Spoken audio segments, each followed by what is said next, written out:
Hi, it's Joseph, and welcome back to the YouTube channel on San Miguel de Allende Secrets.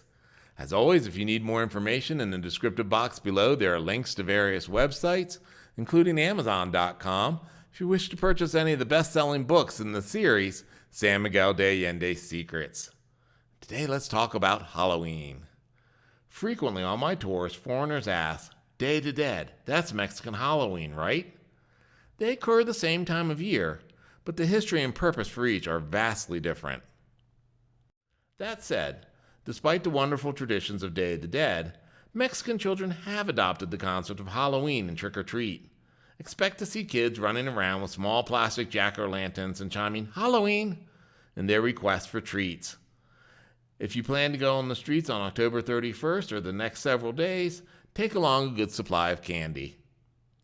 Halloween is a contraction for All Hallows Eve. It indicates the time of the liturgical year dedicated to remembering the dead, including saints, hallows, martyrs, and all the faithful departed believers. All Hallows Eve is a Catholic feast copied from the Celtic harvest festivals that also focus on the belief that the departed loved ones returned in search of food and comfort from the living. As always, feel free to click the subscribe button below, and you'll get your daily notification of new videos as they come out on the YouTube channel dedicated to San Miguel de Allende Secrets.